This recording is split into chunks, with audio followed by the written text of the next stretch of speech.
Hey everybody, it's me, Super Paul Games, and welcome back to Seduce Me! Had a lot of fun in the first episode, being silly and inappropriate. Hopefully here is our main character, Fatty Vag. Isn't she lovely? Actually, I really like the character artwork in this game. Here's our best friend, Naomi, and our other best friend, Suzu. And we're in the cafeteria, gonna get our eat on! I could eat you all night long. I mean, eat things, not you. We entered the cafeteria, a bustling room filled with the aromas of stinky people from high school. I mean, of different kinds of food. As we got in line, we ordered our meals and chatted freely. Cajun fries and the spicy chicken burger for me. That's my definition of a good meal. Suzy, I love you. I want that in my mouth. I want you in my mouth. Cajun fries, the spicy chicken burger. I'll take a tuna sandwich and some juice. You're probably going to need water or something to curb all that spicy flavor, Suzu. Maybe Suzy's not a pussy like you, Naomi. See, Naomi, I was gonna hit on you because you're prettier, but I don't know, Suzy, I relate more to her. I can't be tamed by the likes of that. If it's spicy, then it's gotta be all or nothing. Oh, yeah. You're crazy. Naomi, I would hate to see what would happen when you actually run into something in life that is truly crazy, that is serious, more serious than spicy food. Hell yeah, I'm crazy. I think I'm getting a migraine. I think I'll go with... I can have mac and cheese and a soda. Fuck no! Gross! That's because when I was a kid, we grew up poor and we had lots of mac and cheese, so I'm like, no thanks. I can have what Naomi's having, but that sounds boring! I want Cajun fries and a spicy chicken burger. I'm gonna be just like Suzy. Except for she's got evil devil eyes. Might as go spicy today, too. Once we got our food, we settled down at one of the empty tables, putting our backpacks aside to finally dig into the food. Suzy leaned back in her chair, tilting it back so that she could rest her feet on the table by the food. By her food. Ew, don't put your feet by my food, bitch. All right, then. Is there anything we want to talk about? Bored already? I know. Let's talk about... You're gonna say boys. Say boys, and I will never speak to you ever again. Suzy, I love you. Even Suzy is like, ugh. Aw, why not? What's so interesting about talking about guys? It's not like any of us are gonna get boyfriends anytime soon. Oh, well, way to be a downer, Suzy. She's like, none of us can ever score. We don't know that. What if one of us does get a boyfriend? Like that's going to happen, Naomi. Look at us. I'm a tiny Italian. You're a ditzy blonde. Yeah, because ditzy blondes never get boyfriends. Hey! No offense. And Anderson here. Well, I guess she could land a boyfriend or girlfriend if she wants. Everybody wants the fatty badge. Suzy knows it. Or girlfriend? She can be a lesbian if she wants. Yeah, Naomi, I can be a lesbian if I want. True. That's okay, Suzy. Suzu, I'm not sure I want a boyfriend yet. Why not? It's our senior year. Might as well get a boyfriend. Maybe she's just not interested in a relationship, Suzu. Well, it really wasn't about wanting a relationship, but more that there was no one interesting enough to be in a relationship with. Oh, damn. It's a good thing nobody can hear Fatty Vag's internal monologue, or they would hear how they all got offended by her. And don't get me wrong, I'm an open person, but there were not many interesting guys in the school to go out with. Who knows, like, maybe time will tell or something? Naomi looked at me, wanting to continue the conversation. However, before she could speak, the speakers in the cafe started up, and an announcement echoed through the cafeteria. Miss Anderson, please come to the main office immediately. Please bring your things with you. Oh my. Looks like our plans have been cut short. The men in white coats have finally come to get you. Suzu, don't joke around. What if it's serious? Fine. If something happens, just call us. Funny enough, something did happen. Wait, why am I going to the office? I didn't do anything. In high school, I got called to the office a lot. And I probably did things then, but they never caught me. And it was certainly no laughing matter getting called to the office. Yeah, because it's so damn serious. Cold. It was really cold. The rain became heavier that afternoon, accompanied by rolling thunder now and then. The skies had turned dark, though I couldn't see any of it under the black umbrella. Wait, maybe we're not Anderson? I forgot what our last name was. It said in the first episode. Not that I was looking up. In fact, I was looking up was the exact opposite of what I wanted to do. I stared at the grass beneath my feet, unable to look up at the people weeping around me. Oh no, did somebody die in my family? Is it my grandpa who made the toy company? All I could see was the damp grass underneath my feet. Only the monotone eulogies that floated through my ears reminded me that I was at a funeral. It was only when the speeches ended that I was finally able to raise my head. Harold Anderson, forever in our hearts, a small gathering of people, mostly made of relatives that I didn't know, were related to me, were huddled around a simple small grave. For a while, all I heard was the sound of raindrops on umbrellas. If it weren't raining, everything would probably be in a very heavy silence. I looked beside me where my father was standing and holding up a large black umbrella for our small family of 3. That must be our grandfather who died, the toy man. His face was emotionless, a strange sight next to my weeping mother. I wondered what was going through his mind. After all, etched into the smooth gray tombstone before us was his father's name. My grandfather, the one who raised me like his own daughter, had passed away that day. The ceremony was small, only close family were allowed to come.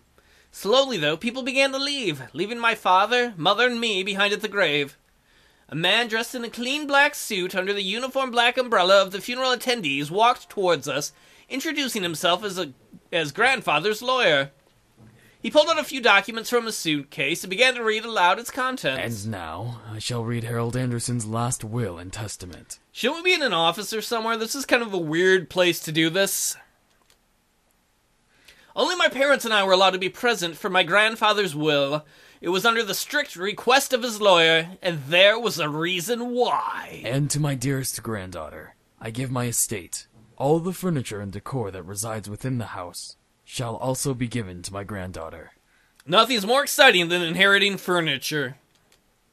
What? I couldn't believe my ears. I had earned the family estate at 18?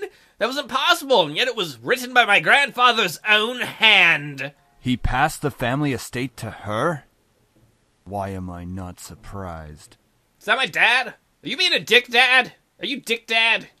Dear. My dad's a dick. Well, did he say anything about what will become of the CEO and chairman position of the Anderson Toys Company? I'm guessing that's our dad's CEO. No. It is presumed that the vice chairman will succeed the position. Oh wait, no, our grandpa must have been the CEO. Even to the bitter end, he wouldn't give in.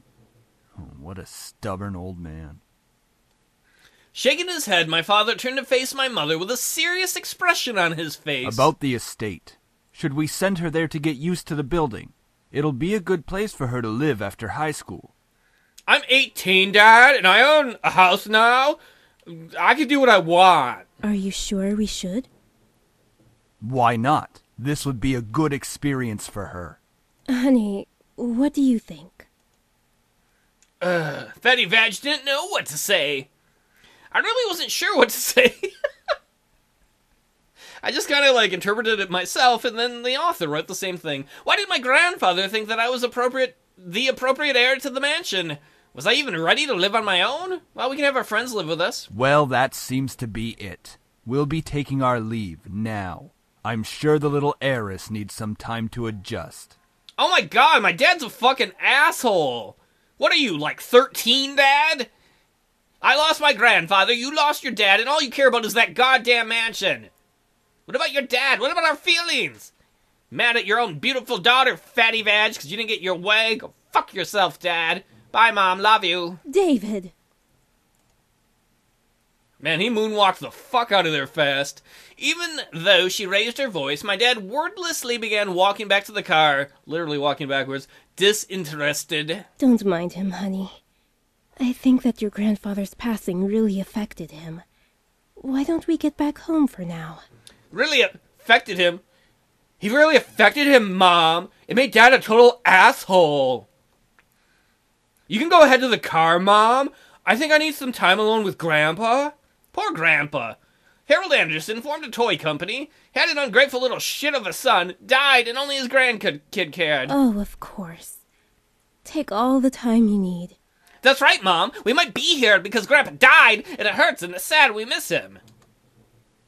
She gave me a quick hug and hurried after my dad. I looked around the funeral grounds, which was completely empty, save for the sullen-looking grave that was laid in front of me. I am sure that if Grandpa were in charge of arranging all of this, it would have been much different. It was blatantly obvious that my dad was in charge of the whole event. Who else would bury their own father the same day they pass away? Everyone knew my grandfather's love for toys, and yet the grave was a mere stone slab on the ground, void of any children's toys. I'm pretty sure at most cemeteries, you can't just bring a bunch of toys and leave them on there. My dad didn't even bother putting flowers. Come on, Dad. His disdain for my grandfather was almost pitiful. Sorry, Grandpa. I love you and I miss you, and I'm sorry Dad's a douche. I tried to force out some words, but the only thing that came out was a choked sob. You told me to stay strong, Grandpa, but like right now, I'm the farthest from it. Like one time long ago, I couldn't find my pants. It's like this, but worse because I can't find my grandpa. Holy shit! Oh my god, am I in the Overlook Hotel? Grandpa, I don't want to kill anyone with an axe except for maybe Dad. Grandpa! Oh, it's so good to see you again, sweetie. I'm starting to worry that I'm mental that I can see my grandfather. I was swept into a giant bear hug, and we both laughed as he swung me around like an airplane. If you were there at the graveyard, like if our mother was watching us from the car, would she just see us flying around as if some invisible person was twirling us? Like, my kid is weird. It was one of my favorite things about seeing my grandfather, the way he greeted me. Unlike my father, my grandfather was loving and playful, even as I grew older. Sorry Daddy couldn't be here today, Grandpa. He said he wasn't feeling too good again or something. It had always been like that. Dad missed every visit to Grandpa's house, citing that he was busy with work or wasn't feeling well. Is that so? Well, that's okay. Daddy can come around next time. And you're here, right? He's your daddy too? Yeah, so what are we doing today, Grandpa? I want candies. Mommy said there's a new dessert cafe open in town. Maybe we could go? Oh, I would love to. But I've been so busy with the company these days. We're actually working on a little something. Would you like to see? Alright. Ooh, is it a new toy? It is. I was designing a new line of them. But I feel like something's missing. You don't think you could help me out, could you? I would be a master toy designer. Of course I could, Grandpa.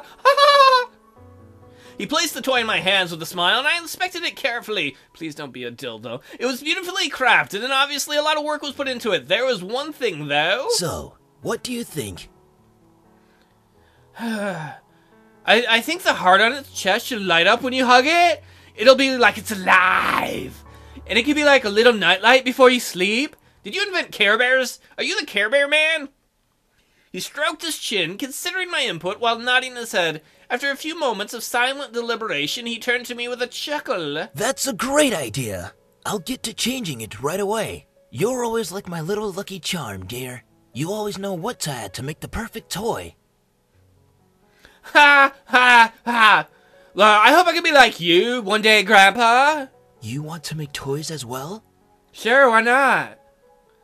Well, if making people happy is like the best feeling in the world, I don't know if I want to make toys when I grow up, though. Maybe. I could just be a slut. That makes people happy, too. Don't worry too much about it. You have plenty of time to decide.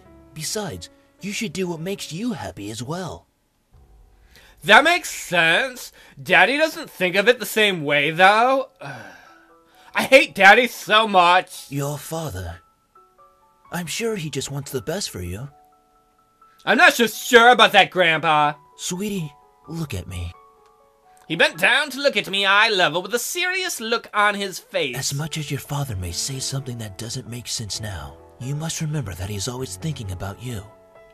He loves you. There's no doubt about that. And you need to love him just as equally.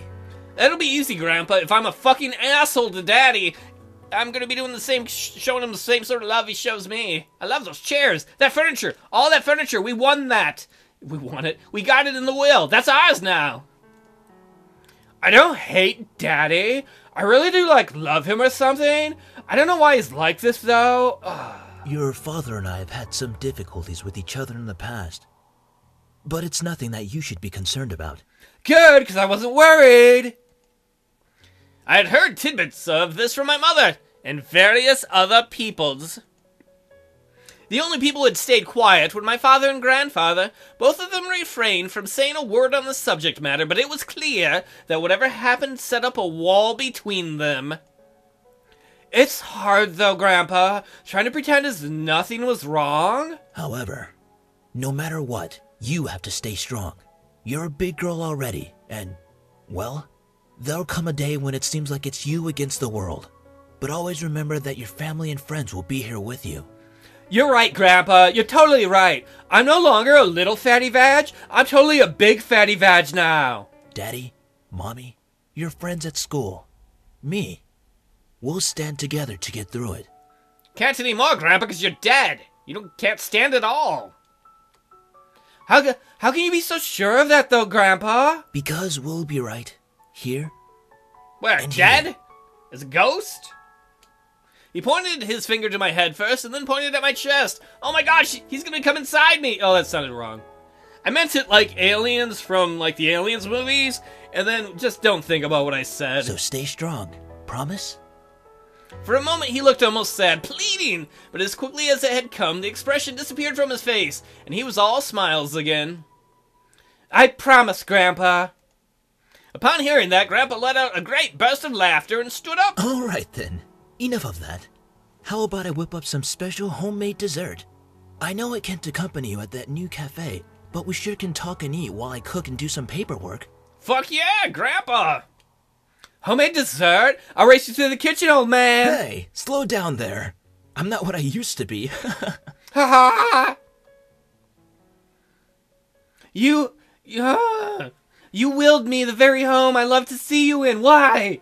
Why would you think I'd be ready to take it, especially after this?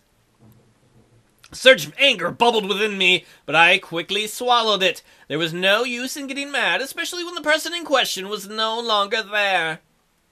I think it's sweet that Grandpa left us that. I'm sorry. It's hard to stay calm when you've left me with so many questions. Especially about what happened today, and you and Dad. What am I doing talking to a grave? My vision blurred and I suddenly realized I was crying. It's not crying. I don't cry. It's just raining on my face. My face heated up as tears rolled down my cheeks. I'll bring you some flowers later. I miss you. I miss you, Grandpa. I'll try my best to fulfill my promise I gave to you, even if the world might turn against me, okay? I left the grave, I left the grave, wiping my tears hastily so my parents wouldn't see. Well, it's time to head back home. I'll cook up your favorite lasagna when we get home, okay? Shut up, Mom. I'm listening to FM 96.11 Superstation. Thanks, Mom. However, my dad didn't speak the entire drive home. I wanted to talk to him, but after his moment, more like his pity fit at the funeral, I wasn't sure if that was a good idea. It's about time we took off those dreary black clothes. Do you ever not bitch, Mr. Daddy Anderson? Gathering my courage, I decided that it was time to talk. Fucking bastard, Dad. Dad, could I, ask you something? Go ahead. What do you want me... wait, why do you want me to move into the estate so soon? I thought I made that rather clear. The college near your grandfather's house is well known for its business program. You are planning to major in business, yes?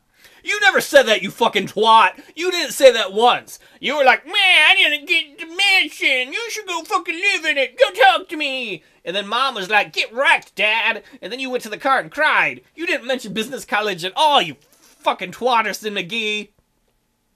Yeah, see, that's why Fatty Vag is like, Yeah, I know bullshit when I smell it. Right after you graduate from high school, you'll just live there and can easily commute to and from school.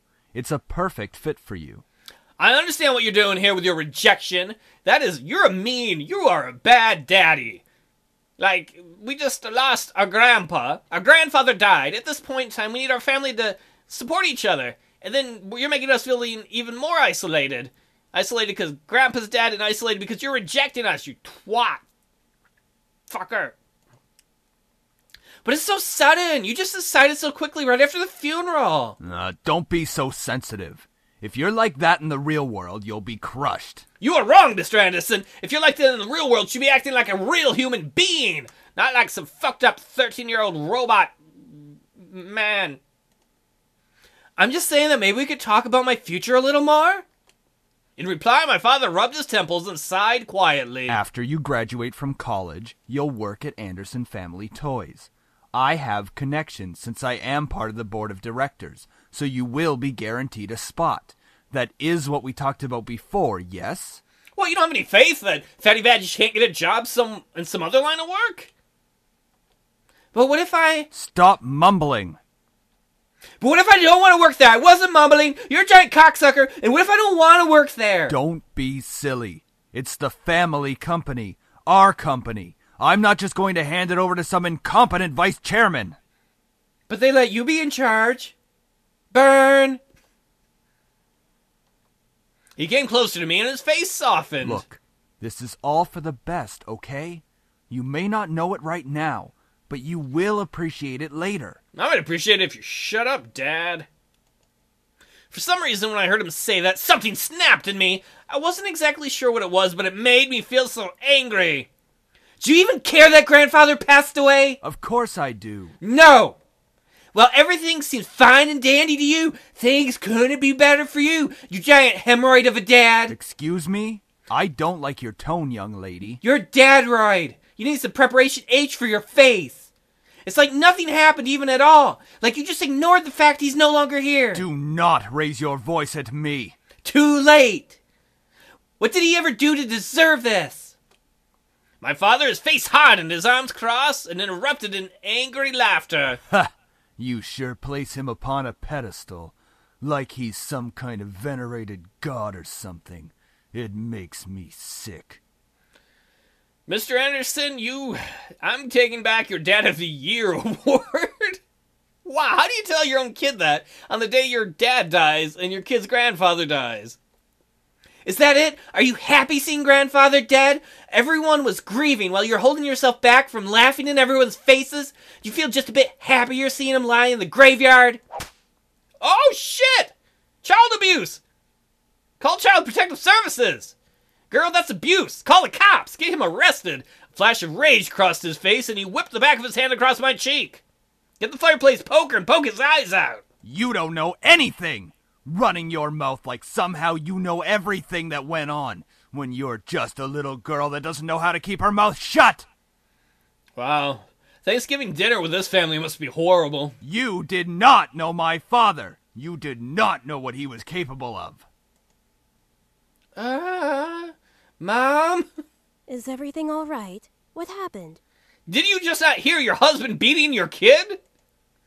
Nothing, Mom. I'm not hungry. I think I'm gonna go upstairs. Honey, wait. Mom, aren't you going to do something about that? Didn't you hear your child get hit? Man, that shit's fucked. Well, everybody, I think on that really sad note, we're gonna end it right here. Fetty Vag ran up to her bedroom, as we just saw, after her asshole of a dad smacked him. I really hope her dad's got some point. Like, Grandpa did something really, really bad. Like, he's got, like, children working in the toy shop mine that he dresses like elves. No, they're really elves, not children. We'll feed you next week, kids. Because it seems like our dad's just an asshole. Either way, thanks for watching so much, and I'll see you all in the next episode of Ooh, Seduce Me, Why Don't You?